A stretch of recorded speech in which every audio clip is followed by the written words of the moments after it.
हिजाब की मुखालिफत करने और मुसलमानों को फाइनेंशियली मार मारने वाले को खुद पड़ गई अब गैबी मार। कर्नाटक की आवाम, हिंदुओं और मुसलमानों ने इसे ऐसा सबक सिखा दिया कि अब इसका खुद वहाँ से बाइकआउट हो गया और अब वो अगले 5 साल तक पॉलिटिकली बेरोज़गार भी हो गया, जो एक बूढ़ी तवाइफ के मानिंद हो चुका है। क्योंकि अगर तवाइफ जब बूढ़ी हो जाती है तो इसे कोटे की दहलीज पर सिर्फ और सिर्फ पैर हिलाने के काबिल का बना दिया जाता है। बस अब यही हाल कर्नाटक स्टेट के एजुकेशन मिनिस्टर और बीजेपी से वाबस्ता एक सीनियर लीडर बीसी नागेश का भी हो चुका है। क्योंकि इसे कर्नाटक स्टेट में हुए साल 2023 के जनरल असेंबली इलेक्शन में बदतरीन हार का सामना करना पड़ा और तिपतूर असेंबली कॉन्स्टिट्यूंसी से कांग्रेस पार्टी के उम्मीदवार केट षडक्षरी ने कामयाबी हासिल कर ली।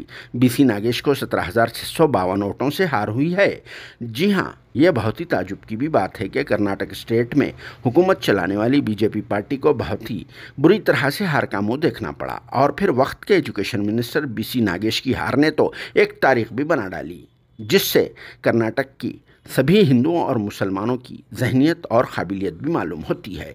क्योंकि सेंट्रल में बीजेपी गवर्नमेंट रहने के बावजूद कर्नाटक की आवाम ने इन्हें दोबारा पावर में लाने से इनकार कर दिया और फिर हराकर घुटनों पर बिठा दिया।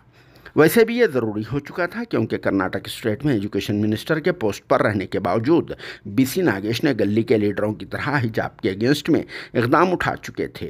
इतना ही नहीं, चिंदीचोर लीडर्स के वैसा बीसी नागेश ने मुसलमानों को फाइनेंशियली मार मारने की अपील करते हुए उनके पास से परचेजिंग ना करने की भी अपील की थी।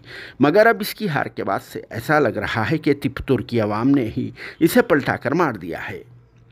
और फिर बीसी की इन सब बातों को नज़र में रखते हुए तिपतूर असेंबली कॉन्स्टिट्यूंसी की आवाम ने इसे ज़बरदस्त सबक भी सिखा दिया है, जिसकी वजह से साल 2023 में हुए इलेक्शन में बीसी नागेश को 52,221 वोट्स हासिल हुए और इसे हार का सामना करना पड़ा। जबकि कांग्रेस पार्टी के षडक्षरी ने 68,805 वोट्स लेकर कामयाबी हासिल कर ली और जेडीएस के कैंडिडेट टीएस शांताकुमारा थर्ड पोजीशन पर आ गए, जिन्हें 23,741 वोट्स हासिल हुए। बीसी नागेश की हार पर तिपतूर की आवाम ने तो बहुत ही ज़्यादा खुशी का इजहार करते हुए कहा कि आने वाले दूसरे लीडर्स के लिए भी बीसी नागेश एक एग्जाम्पल बन चुका है।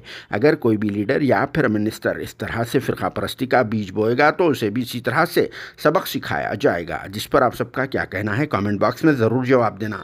और एक छोटी सी बात, ये बीसी को हैदराबादी टोन में क्या कहा जाता है ज़रा उसका भी कॉमेंट्स में खुलासा कर देना तो दूसरों को भी मालूम हो जाएगा।